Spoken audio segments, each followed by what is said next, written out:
seluruh komunitas kaum muslimin di Munchen, Jerman, dan seluruh para pemirsa dan viewer pada kesempatan siang kali ini.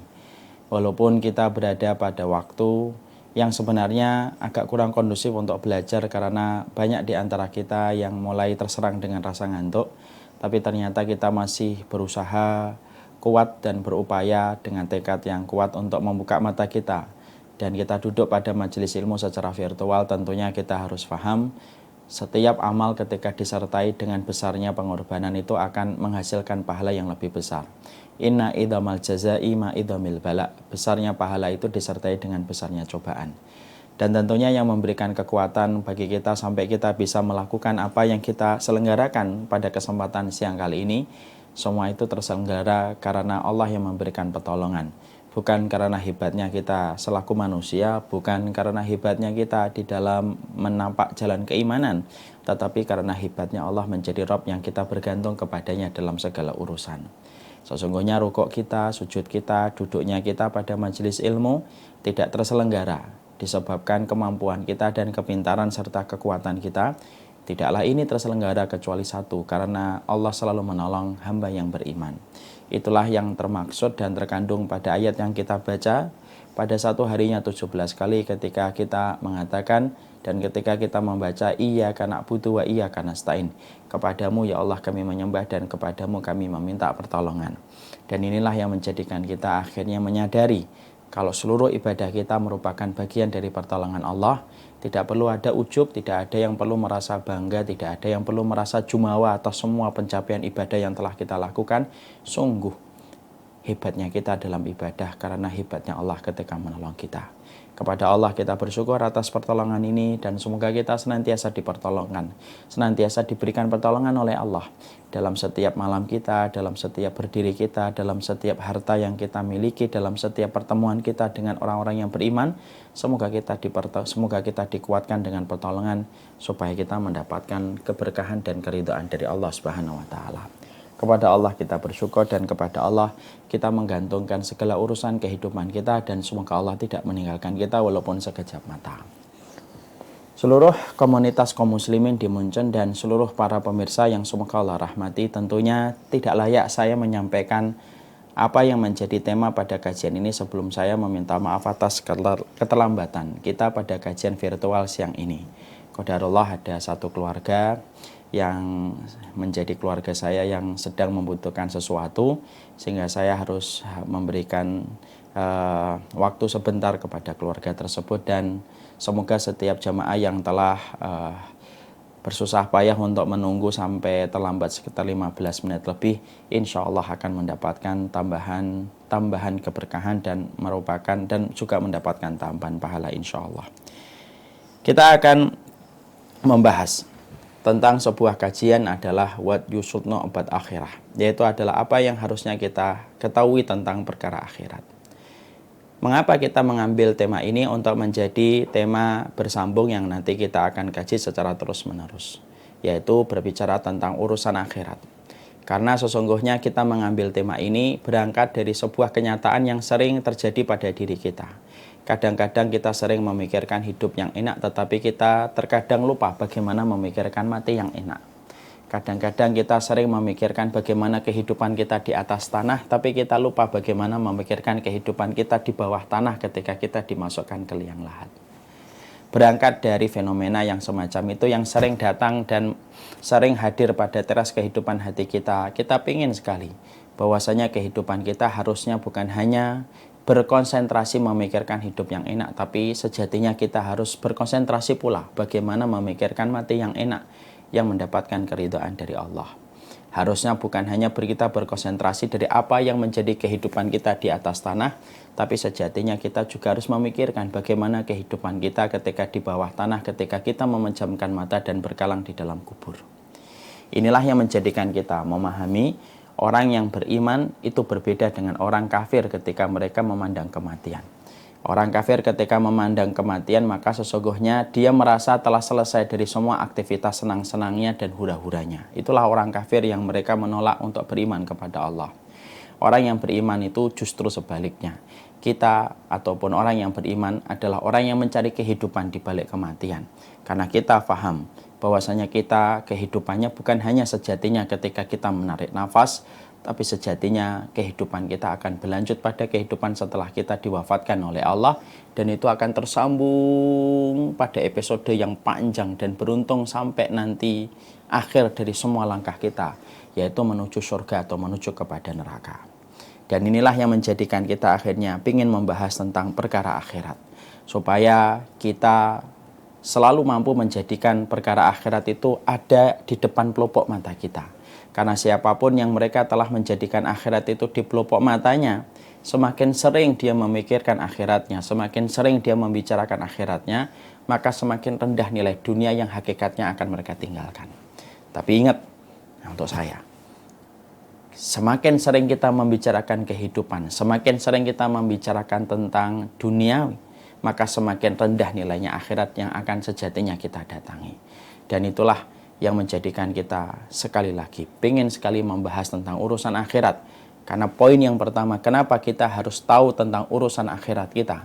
Karena itulah cara kita untuk mendapatkan mati yang enak, karena ada kehidupan setelah kita disemayamkan di dalam alam kubur.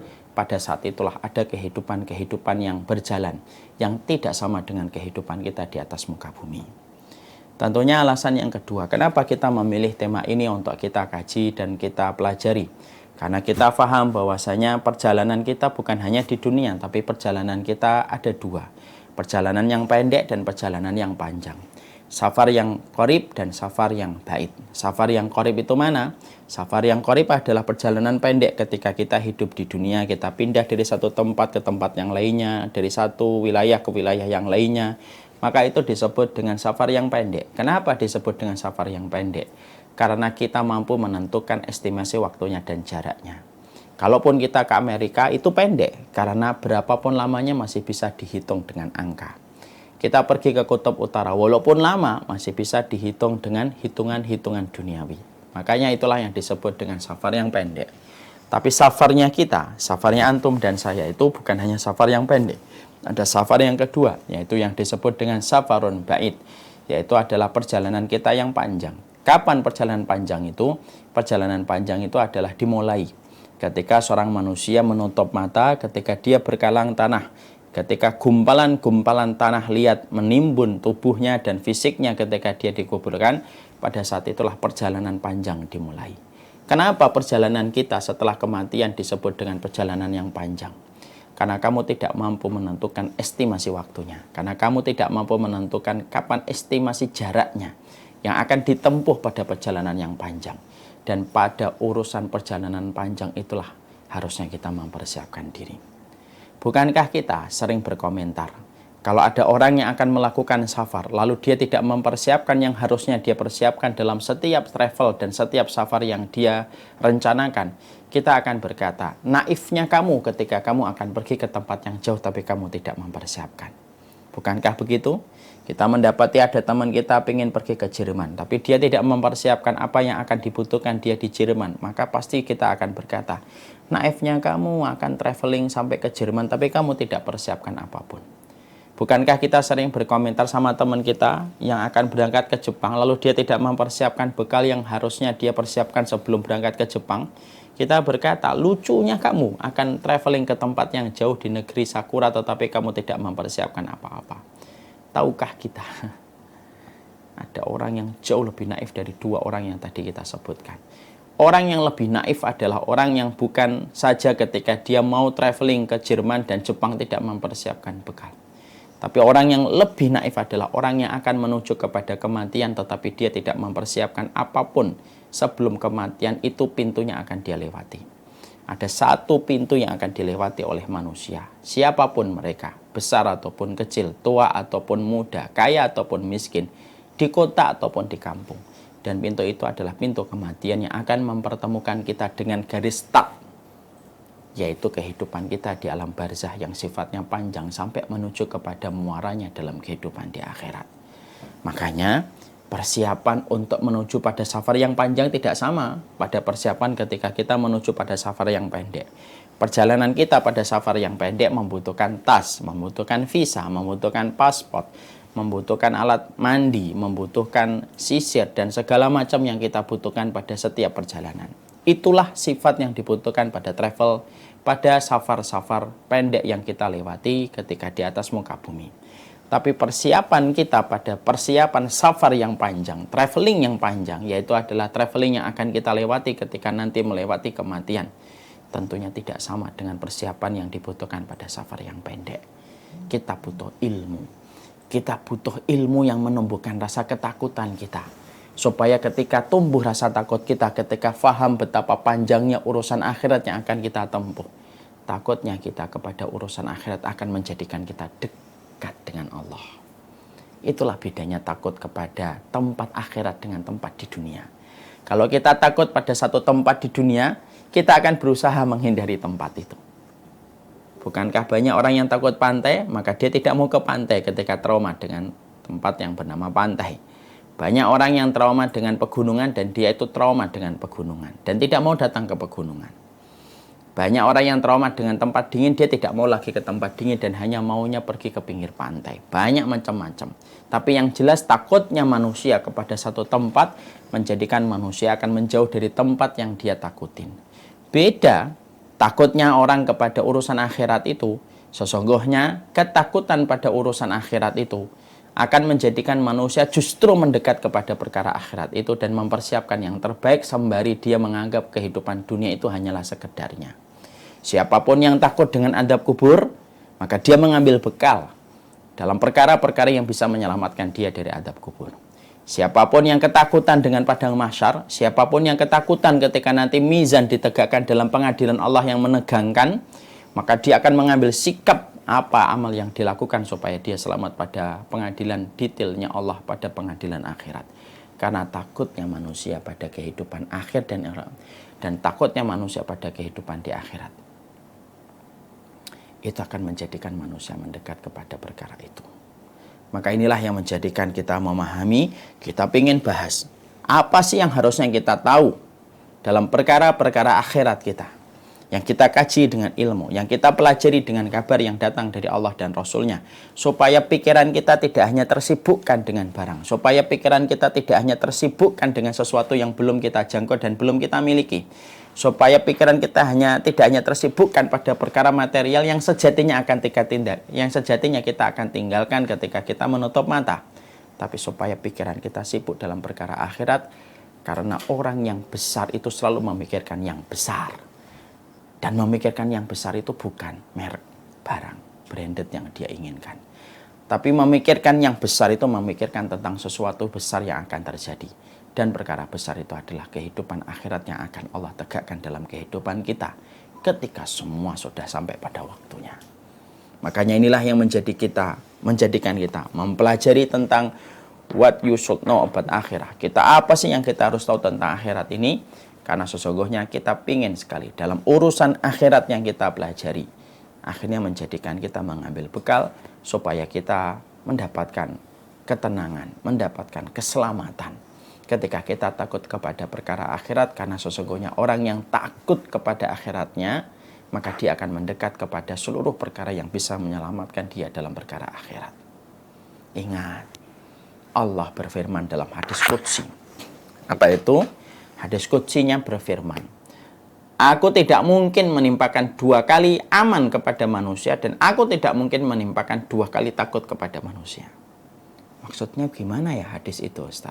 Maksudnya, kalau ada orang ketika hidup di dunianya merasa aman, dia tidak pernah takut terhadap urusan akhirat, dia tidak takut kepada pengadilan Allah, dia tidak takut kepada Allah, kepada adab Allah yang pedih, dan dia merasa aman melakukan dosa, melakukan kemaksiatan, bangga ketika mengakui dirinya agnostik, bangga ketika dia berseberangan dengan apa yang diinginkan oleh Allah, dia merasa aman bahwasanya semua itu dia merasa tidak akan diadili oleh Allah.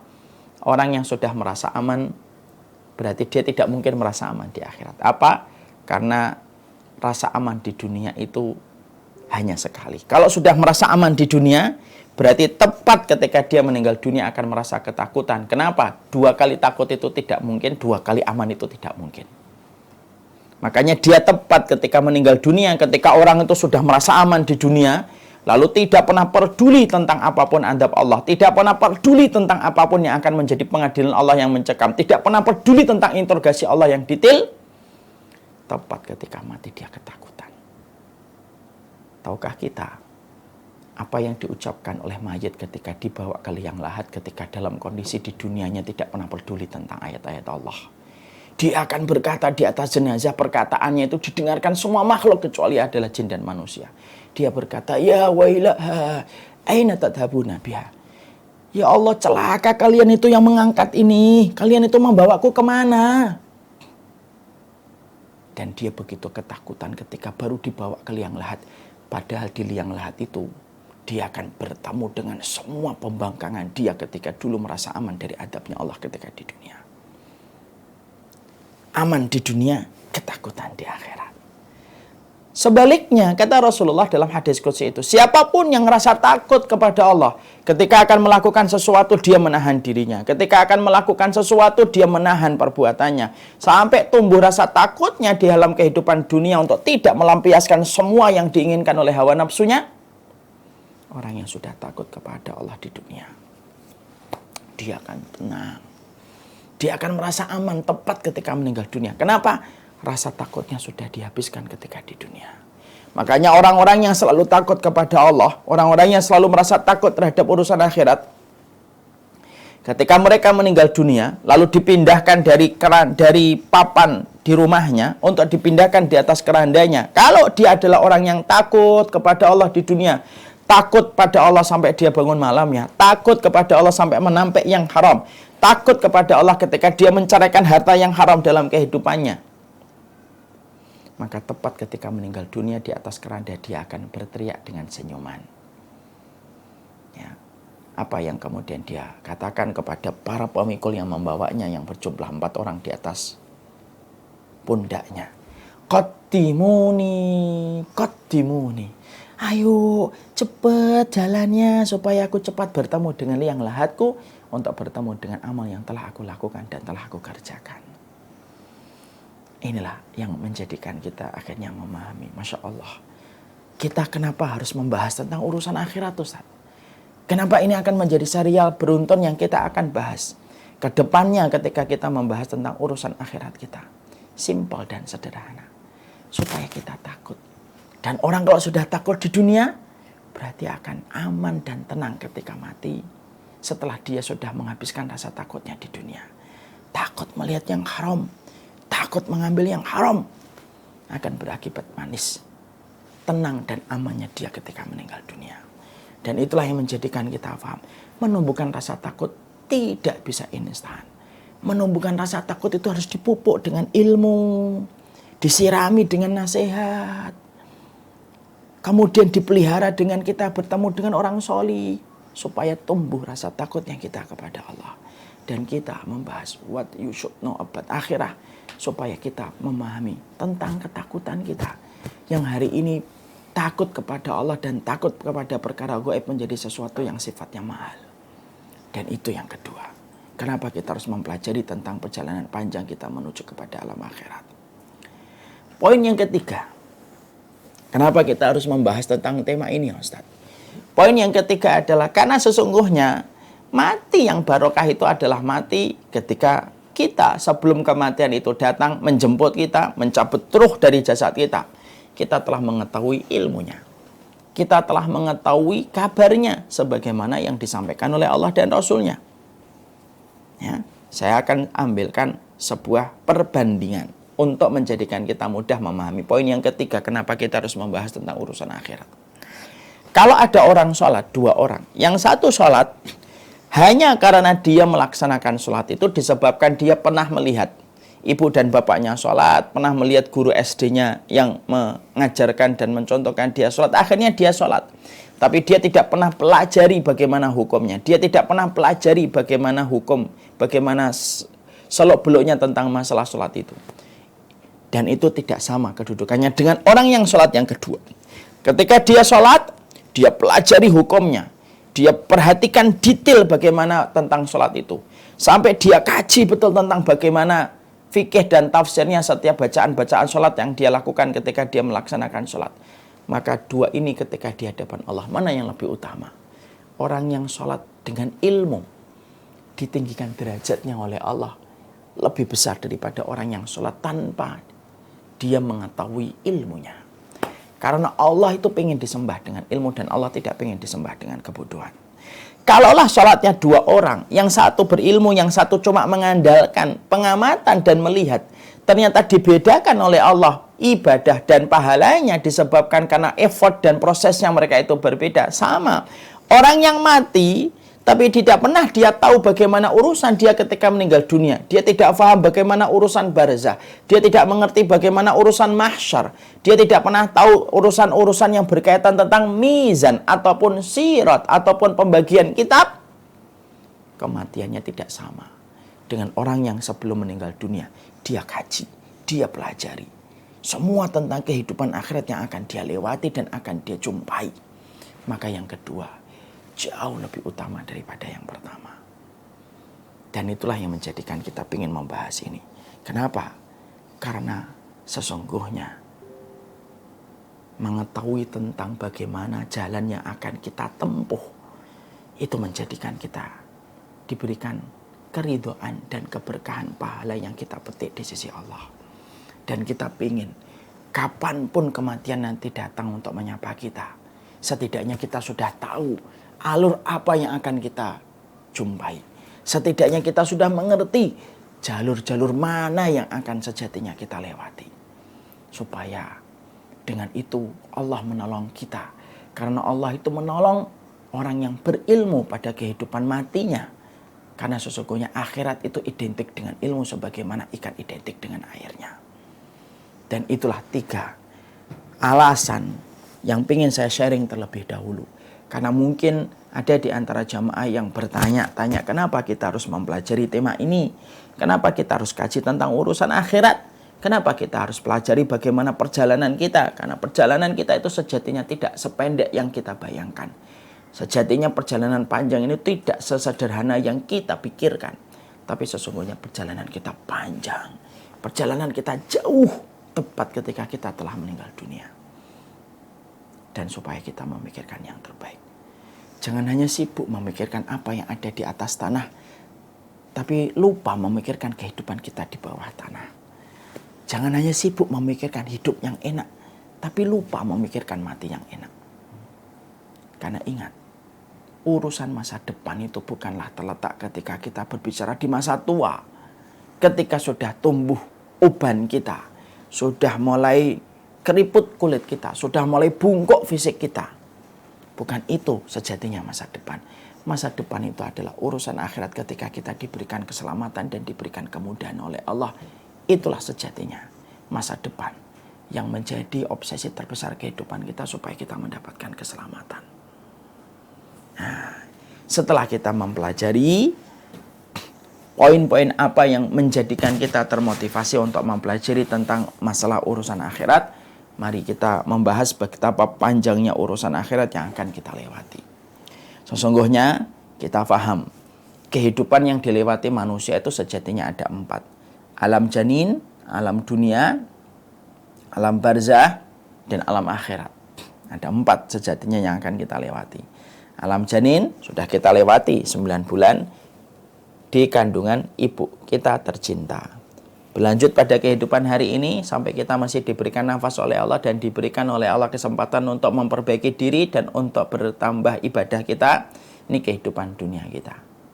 Nanti akan datang kehidupan mahsyar dan akan datang kehidupan akhirat. Perjalanan kita masih panjang. Setelah ini ada mahsyar. Setelah ini ada kiamat atau kehancuran alam semesta. Setelah ini masih ada padang mahsyar. Setelah ini ada urusan bagaimana mendapatkan syafaat dan siapa yang tidak mendapatkan syafaat. Setelah ini ada urusan hisab. Setelah ini ada pembagian catatan-catatan yang dilakukan, pembagian catatan amal yang dilakukan manusia. Setelah itu ada mizan. Setelah itu ada telaga. Setelah itu ada sirat. Baru kemudian kita berujung kepada surga dan neraka. Berarti masih panjangkah perjalanan kita nanti? Panjang. Dan semoga kita tidak terkena narasi-narasi sekulerisme ketika mereka mengatakan, ya kehidupan itu ya sejatinya cuma sekali. Mana ada kehidupan sekali? Kehidupan itu 2 kali. Kalau kehidupan itu hanya sekali ketika hidup sampai orang itu berkata, hidup itu sekali pergunakanlah. Hidup itu sekali maka senang-senanglah. hidup itu tidak mungkin sekali. Logika kita tidak bisa menerima orang yang mengatakan hidup itu sekali. Kalau hidup itu dijadikan Tuhan itu hanya sekali, kalau hidup itu hanya dijadikan Allah itu sekali ketika hidup dan tidak lagi ada kehidupan setelah kehidupan di dunia ini, berarti Allah tidak adil. Karena tidak ada yang membedakan antara orang yang berbuat baik dengan orang yang berbuat jahat. Tapi karena Allah itu adil, Allah jadikan hidup itu sejatinya bukan satu kali, tapi hidup itu sejatinya 2 kali. Dan itulah sejatinya yang akan kita datangi.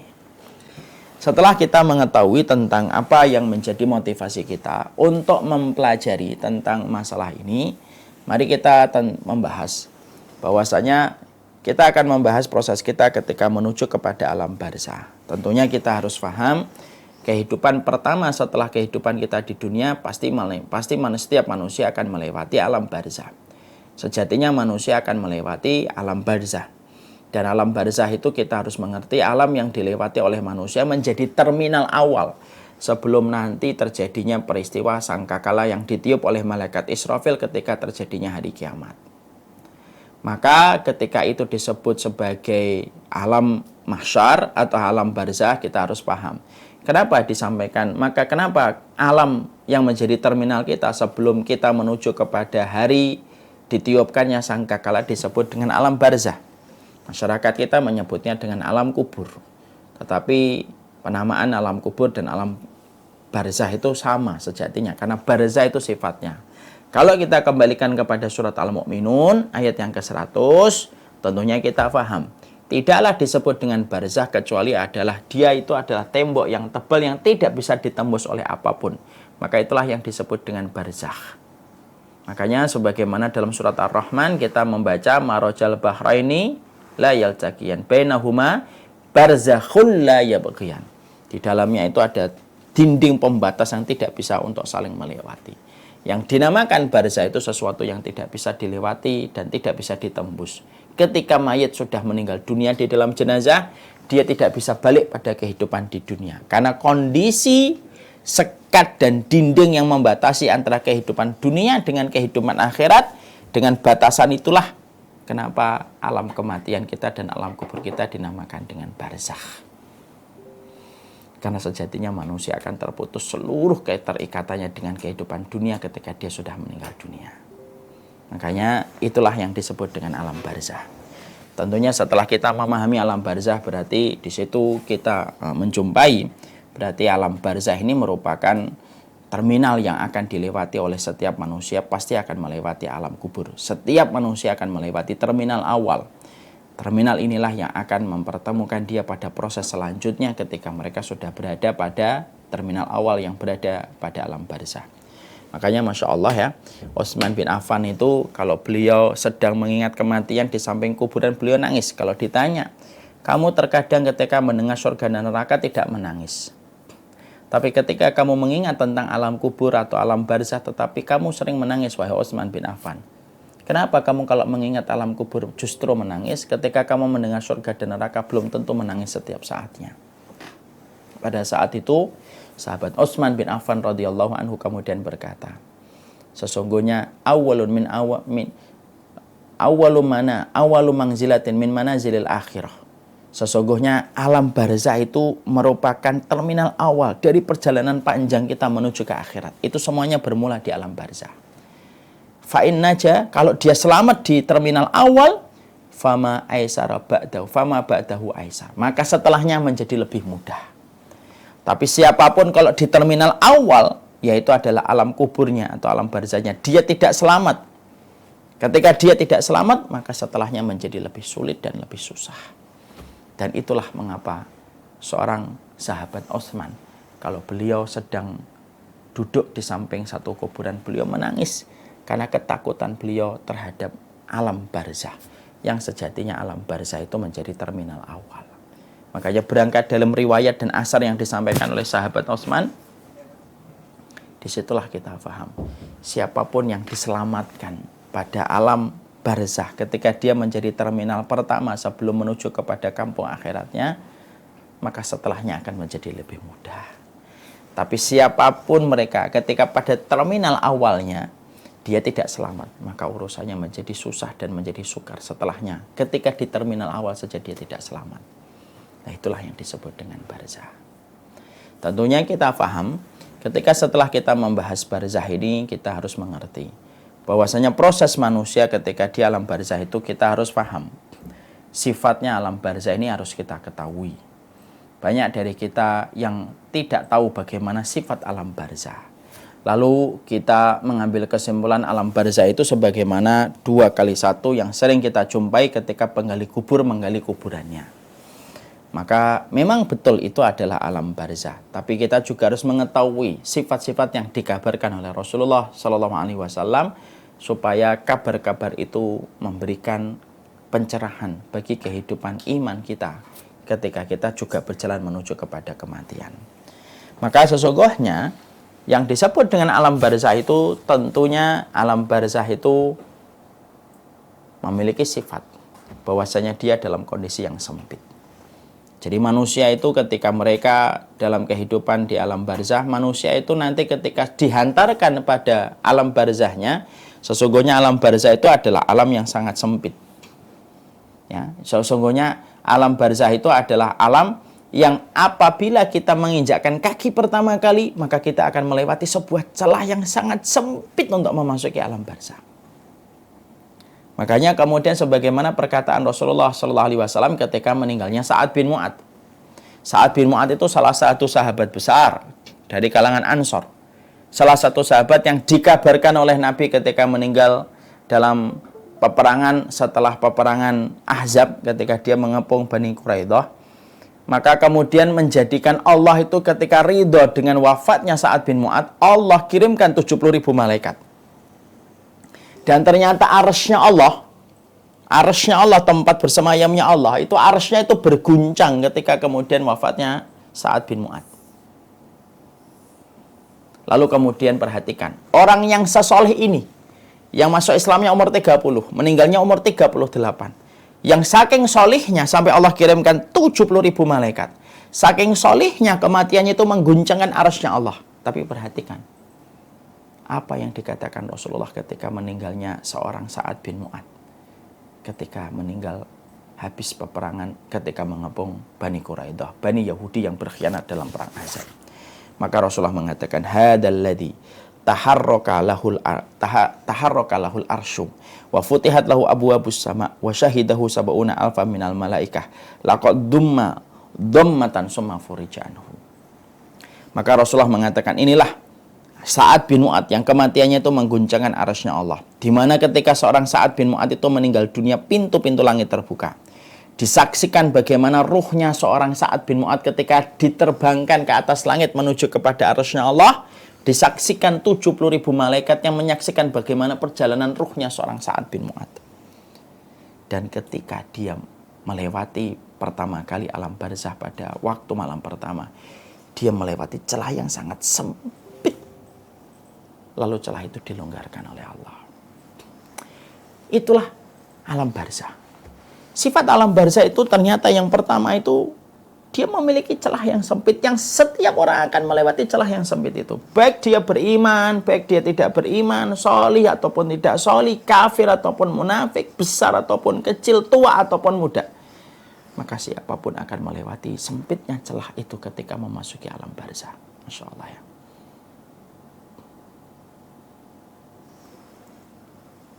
Dan itulah sesuatu yang menegangkan pertama kali ketika seseorang itu meninggal dunia.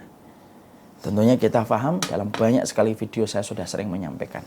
Ruh ketika meninggal dunia, maka ruhnya akan diterbangkan, akan ditarik oleh para malaikatur rahman kalau dia orang beriman. Lewatin langit yang pertama, lewatin langit yang kedua, lewatin langit yang ketiga, lewatin langit yang keempat, lewatin langit kelima, 6, 7. Dan setiap langit-langit itu ketika dilewati oleh ruh yang beriman ini, semua langit menyambutnya dan semua langit itu menyebut namanya terindah ketika hidup di dunia. Sampai menyentuh langit yang ketujuh, yang di atasnya adalah lautan. Di atas lautan itu ada kemudian permukaannya sejarak 500 tahun perjalanan yang di atasnya arsy Allah. Maka langit yang ketujuh tidak dibukakan oleh Allah sembari Allah berfirman, A'idhuhu ilal ardi, kembalikan dia ke bumi. Disitulah aku menciptakannya pertama kali. Dan disitulah pula aku akan membangkitkannya kedua kalinya. Malaikatur Rahman lalu membawa roh tersebut turun kembali ke bumi. Dipertemukan jasadnya yang dipikul 4 orang ketika dibawa ke area kuburan. Dimasukkan ke liang lahatnya, maka rohnya bertemu. Tapi yang dominan bukan fisiknya, tetapi yang dominan adalah ruhnya. Maka kemudian Malaikatur Rahman yang sudah kemudian membawanya kembali untuk bersatu dengan jasadnya, walaupun ruhnya lebih dominan daripada jasadnya, mereka meninggalkan ruh itu. Meninggalkan mayat tersebut di dalam kuburnya, digantikan oleh malaikat Munkar dan Nakir yang memberikan pertanyaan ujian. Bukan memberikan apapun, dia memberikan 3 ujian. Siapa Robnya, siapa Nabi yang diutus kepadanya, dan apa agama yang kemudian dia ikuti ketika di dunia. Kalau dia orang yang beriman, dia tidak akan mampu menggerakkan bibirnya kecuali adalah dengan ridhonya Allah ketika Allah sudah membenarkan imannya. Karena iman itu 2. Ada iman yang diikrarkan oleh manusia tetapi didustakan oleh Allah. Wa minan nasi may yaqulu amanna. Ya, berapa banyak manusia yang mengatakan beriman? Ternyata manusia itu ketika mengatakan beriman, mereka tidak beriman di hadapan Allah. Iman itu 2. Ada iman yang didustakan oleh Allah walaupun dia itu mendeklarasikan dirinya itu beriman. Ini yang kita khawatirkan. Ada yang kedua, ada orang yang mengatakan dirinya beriman dan imannya itu dibenarkan oleh Allah. Siapapun orang ketika dia berjalan pada kehidupan di dunia ini sampai imannya dengan semua perbuatan yang dia kerjakan, imannya itu dibenarkan oleh Allah, maka tepat ketika dia ditanya oleh ujian pertanyaan Munkar dan Nakir, maka Allah akan membantunya untuk menjawab pertanyaan ujian yang disampaikan oleh Munkar dan Nakir. Dan itulah yang tercermin dalam salah satu ayat di surat Ibrahim. Yusabbitullahu alladhina amanu bil qawli tsabit fil hayatid dunya wa fil akhirah. Allah teguhkan perkataan orang yang beriman di dunia dan di akhirat. Dia akan mampu menjawab, Rabbku adalah Allah, Nabiku adalah Rasulullah Muhammad, dan agamaku yang diutus kepadaku adalah Islam. Maka pada saat itulah Allah berfirman kembali di atas arsy-Nya. Allah mengatakan kepada manusia yang baru saja menyelesaikan ujian dari pertanyaan Munkar dan Nakir. Allah berfirman, Iftahu lahu baban ilal jannah. Buka pintu antara dia dengan surga. Didatangi dia orang yang rupawan sampai dia bertanya, Man anta? Ana amaluka sholih. Saya amalmu yang sholih. Ini sholatmu, ini puasamu, ini sedekahmu, dan saya akan menemani kamu sampai hari kiamat. Saking senangnya mayat itu ketika mendapatkan apa yang dia petik dari semua rangkaian ketaatan ketika di dunia. Musim panennya ketika dia menyelesaikan ujian yang pertama. Pada saat itulah dia akan berteriak, Ya Rabbi aqimis sa'ata arji ila ahli. Ya Rabbku, tolong segerakan hari kiamat supaya aku lekas bertemu dengan keluargaku.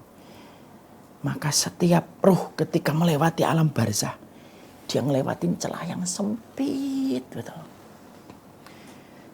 Apakah orang kafir merasakan sempitnya alam barzah itu ketika pertama kali dia meninggal dunia? Orang kafir, orang mukmin merasakan sempitnya. Bahkan Rasulullah ketika meninggal seorang anak kecil, maka Rasulullah kemudian berkata, kalaulah ada yang bisa selamat dari sempitnya alam barzah ketika pertama kali didatangi, tentulah bayi ini yang pasti lebih layak untuk selamat dari sempitnya alam barzah.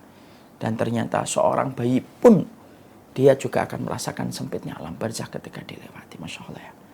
Yang kita bayangkan dalam kondisi yang kita baru pertama kali datang ke alam barzah, kita sudah merasakan ketegangan ketika merasakan tempat yang sempit. Kalau orang mukmin merasakan sempit, Ustaz. Kalau orang kafir juga merasakan yang sempit. Terus bedanya apa? Para ulama menjawab. Adapun orang mukmin merasakan sempit yang pertama kali ketika dia mendatangi alam barzah. Sempitnya sebentar sampai kemudian dilebarkan kembali oleh Allah. Sampai datangnya Munkar dan Nakir untuk memberikan ujian kepadanya. Adapun orang kafir, sempitnya akan bertahan sampai hari kiamat. Na'udzubillah min dzalik. Dan itulah sejatinya keadaan di alam barzah. Sempit. Dan itu pula yang sejatinya nanti kita akan datangi. Sejatinya pula yang akan kita jumpai. Kalaulah setiap manusia itu ingat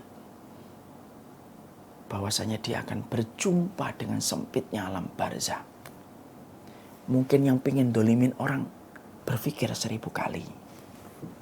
Mungkin ketika akan ngambil yang haram berpikir 2000 kali. Ketika pingin menghujat berpikir 3000 kali. Karena sempitnya alam barzah merupakan pengingat yang bisa membangkitkan dan menghidupkan hati yang mati kalau kita masih punya rasa takut kepada Allah.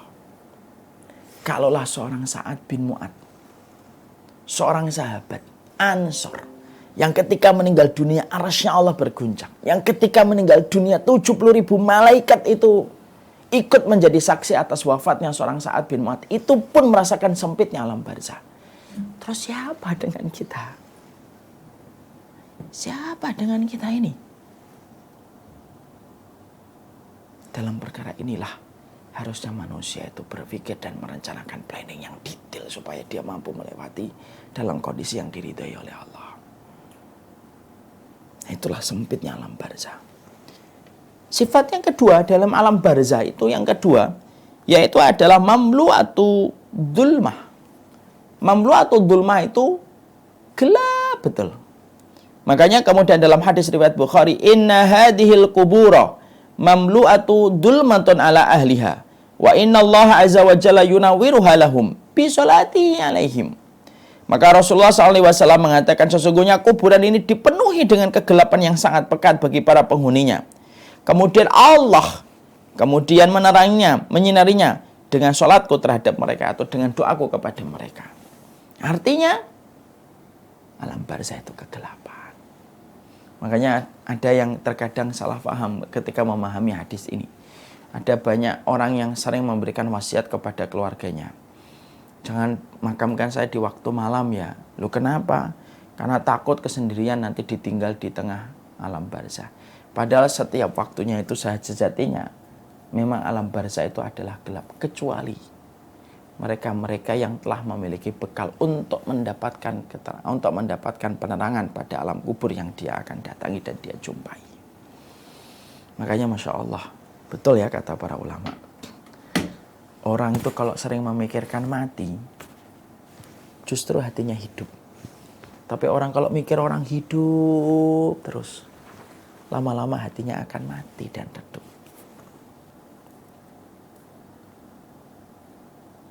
Ya. Memang betul, kematian itu guru tanpa fisik.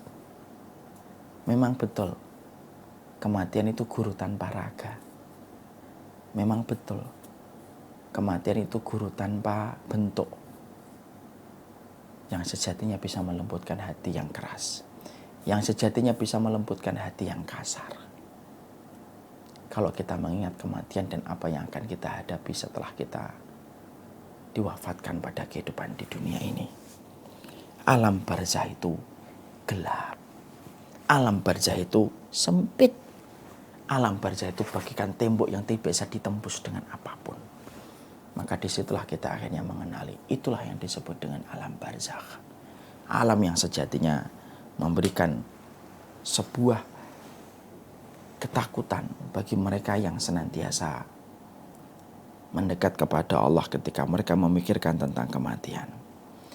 Makanya setelah kita mengetahui alam barzah, tentunya kita harus mengerti. Imam Ibnu Qayyim lalu menjelaskan kepada kita, kedudukan setiap manusia di alam barzah itu beda-beda. Tidak semuanya dalam satu posisi. Dan tentunya kita harus mengerti manusia ketika mereka di alam barzah itu kondisinya cuma dua. Ya, kalau kondisi manusia ketika hidup di dunia itu kan beragam. Ada yang sangat miskin, ada keluarga menengah, ada keluarga menengah ke bawah, ada keluarga menengah ke atas. Banyaklah definisi pada setiap golongan manusia. Tapi dalam kehidupan di alam kubur cuma manusia dibagi dua. Naimul qabr wa adzabul qabr. Manusia itu cuma akan mendapatkan dua ketika manusia itu di dalam kuburnya. Kalau kamu tidak mendapatkan nikmat, maka kamu akan mendapatkan adzab. Dan itu sesuatu yang sejatinya terjadi dalam kehidupan kelak di akhirat. Makanya itulah yang menjadikan kita paham. Itulah yang dinamakan dengan naimul qabr wa adzabul qabr. Sejatinya kehidupan barzah itu ada kenikmatannya dan ada adabnya. Makanya salah satu di antara kenikmatan alam kubur itu apa? Sebagian para ulama menyampaikan salah satu bentuk kenikmatan di alam kubur, ketika orang mendapatkan kenikmatan di alam kubur, orang yang mendapatkan kenikmatan di alam kubur itu bukan hanya mendapatkan pandangannya menuju kepada surga, bukan hanya mendapatkan teman yang sejatinya akan membantu dia, menyenangkan dia sampai hari kiamat nanti ditegakkan dengan ditiupkan sangkakala. Tapi sejatinya salah satu kenikmatan alam kubur itu apa? Keluarga akan bertemu dan akan dipertemukan oleh Allah dalam kehidupan di barzah dengan pakaian kain kafan yang mereka kenakan. Maaf sebentar.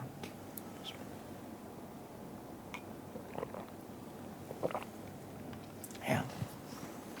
Makanya dalam beberapa riwayat dijelaskan orang-orang yang mendapatkan kenikmatan kubur, mereka saling mengunjungi satu keluarga dengan keluarganya. Mereka saling berkumpul ketika mereka sama-sama mendapatkan kenikmatan kubur. Kecuali yang tidak mendapatkan kenikmatan kubur, yaitu adalah adab kubur. Orang yang kemudian mendapatkan kenikmatan kubur saling berjumpa, saling mengunjungi. Makanya kita disunahkan untuk mempersiapkan kain kafan kita sebelum kematian kita. Karena dengan kain kafan itulah kita akan mengunjungi saudara-saudara kita di alam barzah. Dengan kain kafan itulah kita nanti akan dibangkitkan oleh Allah setelah kita ditelanjangi pada waktu sebelum kita dikumpulkan di padang mahsyar. Ada saatnya kita diberikan kain kafan dan itulah kain kafan yang sejatinya kita harus persiapkan. Makanya salah satu di antara kebaikan kita sebagai penuntut ilmu itu mempersiapkan kain kafan. Emang boleh Ustaz mempersiapkan kain kafan? Boleh. Bahkan mempersiapkan kain kafan itu bisa melembutkan hati kita yang sudah mengeras karena karat-karat dunia.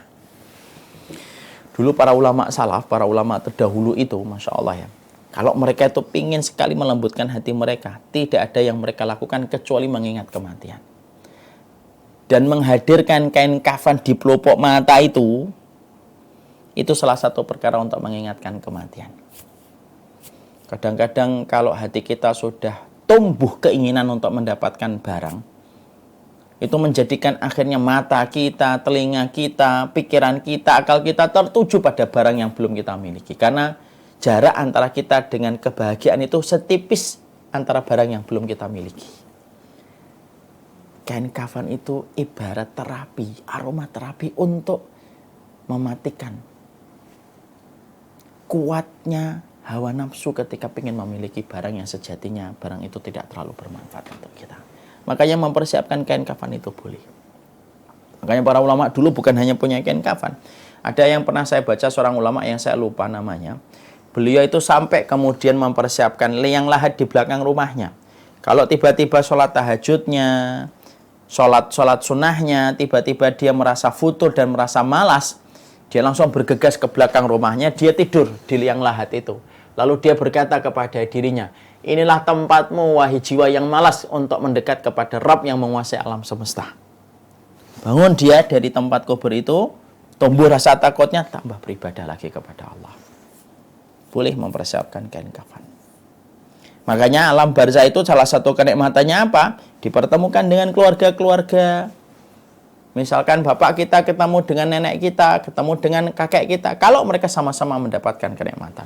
Makanya dalam salah satu hadis, walaupun para ulama sedikit berbeda pendapat tentang hadis ini, tapi sebagian dari para ulama mengatakan ruhnya orang yang meninggal dunia itu ketemu lagi dengan ruhnya orang yang meninggal dunia terlebih dahulu.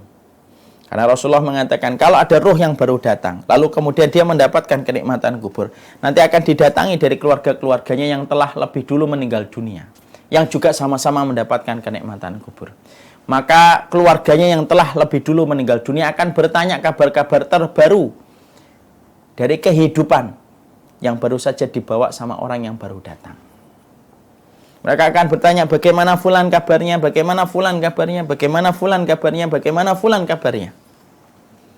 Dan itu dijawab satu persatu oleh ruh yang baru saja datang ketika baru saja meninggal dunia, ketika dia mendapatkan kenikmatan kubur. Sampai-sampai kata Rasulullah, ketika pertanyaan itu ditujukan sama ruh yang sudah lama meninggal dunia, bagaimana kabarnya fulan? Ruh yang baru datang menjawab, fulan yang kalian tanya itu meninggal lebih dulu daripada saya. Apakah dia tidak mendatangi kalian di tempat ini? Lalu kemudian ruh-ruh yang sudah lama meninggal dunia lalu menjawab, dia tidak mendatangi kami di sini, berarti dia faida wahila hawiyah. Kalau dia tidak mendatangi kami di sini, padahal dia meninggal lebih dulu daripada kamu, berarti dia berada di pangkuan api neraka. Waliyatubillah. Nah, disitulah kita paham. Kehidupan barzah itu ada kenikmatan kubur. Ada adab kubur. Ya. Yang banyak orang yang berkata, nggak ada nikmat kubur, nggak ada adab kubur. Kenapa ada orang yang berani mengatakan tidak ada nikmat kubur, tidak ada adab kubur? Mereka beralasan dengan logika. Logikanya apa? Karena sesungguhnya ketika manusia itu di dalam kubur, manusia itu belum dihisap. Bagaimana sesuatu yang belum ditegakkan hisap lalu mendapatkan kenikmatan dan adab? Padahal dia lupa. Kalau dia pakai akal, ya jawab aja pakai akal. Sebelum kita menjawab pakai dalil. Sesungguhnya alam barzah itu belum merupakan pembalasan. Itu merupakan terminal. Yang mana itu menuju kepada keberangkatan berikutnya. Orang yang di terminal tentunya kita paham. Bukankah di terminal bandara ada akses VVIP, ada akses ekonomi. Kan ada bedanya.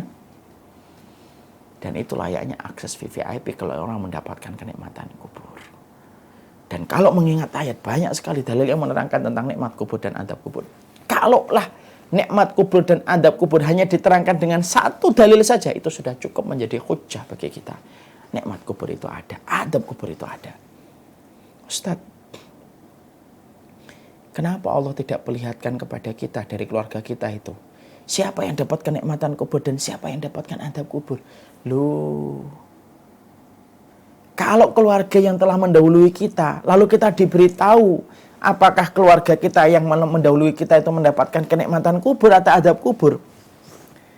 Nah, itu akan membuat kita akan merasa malu, akan merasa aib kalau ternyata ada keluarga kita yang mendapatkan adab kubur. Dan kalau kita mendapati ada keluarga kita yang mendapatkan nikmat kubur, kita dikasih tahu, maka akan membuat kita sombong dalam apa yang menjadi keturunannya. Allah tutup pintu itu, makanya Allah tidak ceritakan siapa yang mendapatkan nikmat kubur dan adab kubur ketika bagi orang yang masih hidup. Makanya kita tidak bisa memastikan orang itu dapat nikmat kubur atau adab kubur. Kita hanya bisa berprasangka, semoga dia mendapatkan kenikmatan kubur, semoga dia selamat dari adab kubur.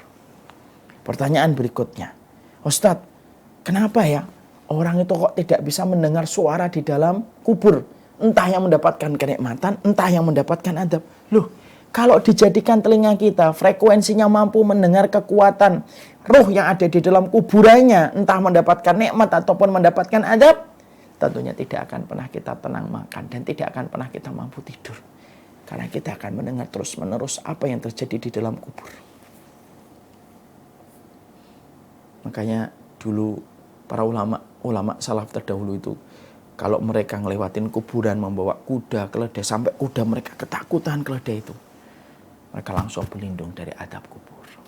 Karena mereka menyangka binatang-binatang itu mendengar jeritan-jeritan mereka yang disiksa di dalam kuburnya.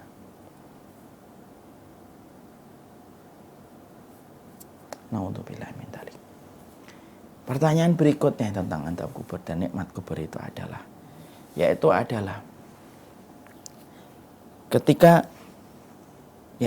tentang nikmat kubur. Ada nggak orang yang mendapatkan adab kubur dan nikmat kubur yang diperlihatkan kepada orang yang hidup?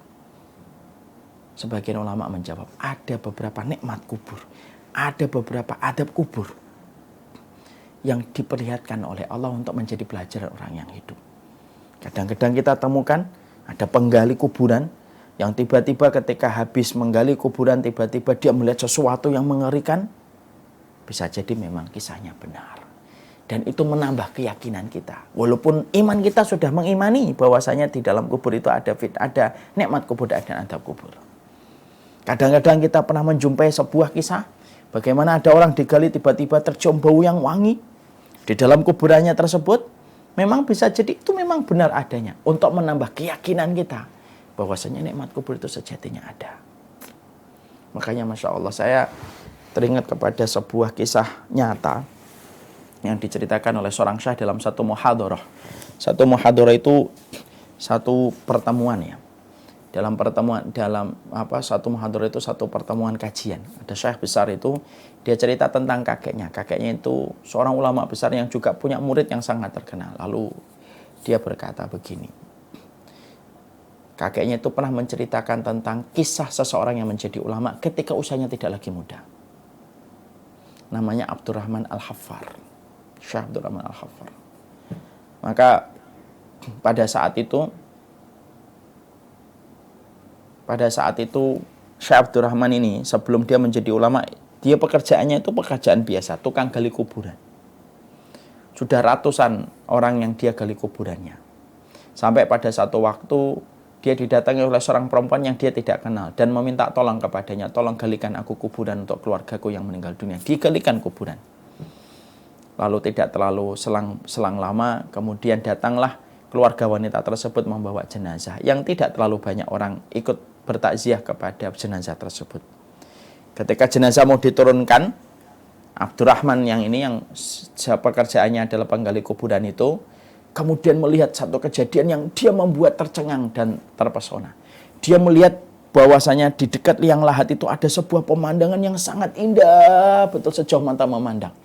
Dan ada dua penumpang berkuda yang sangat indah menjemput jenazah yang baru saja akan dikuburkan.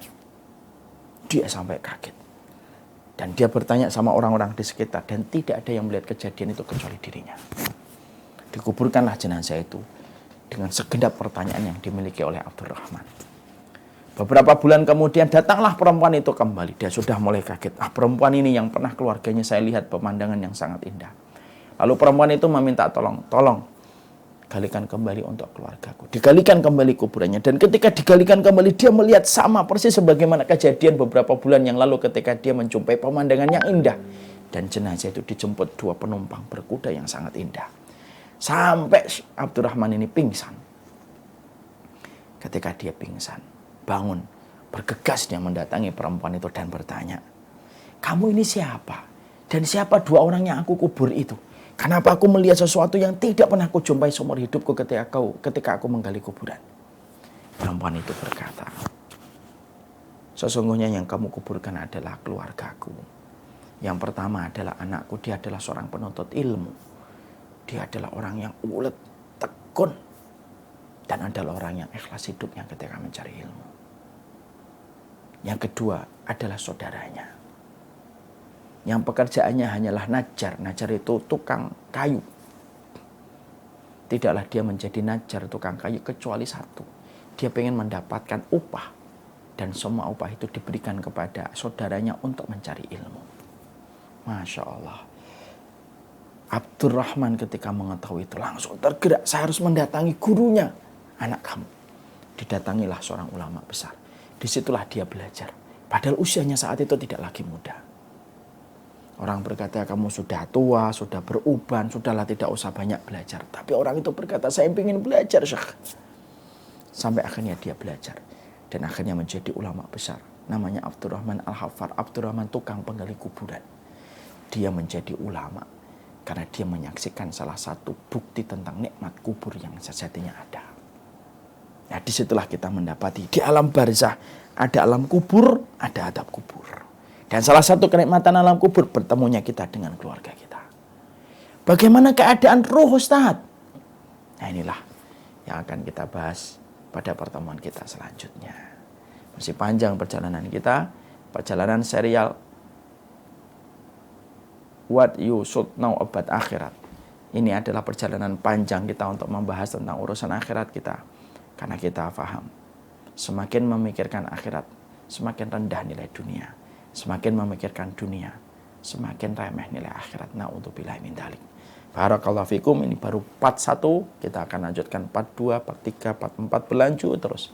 Sampai nanti kita menginjakkan kaki di surga atau di neraka akan kita jelaskan dan kita jabarkan. Barakallahu fikum. Ini yang dapat saya sampaikan dalam pertemuan kali ini.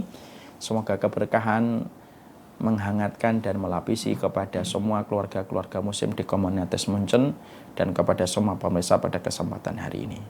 Barakallahu fikum. Saya serahkan kembali kepada Mas Sabto.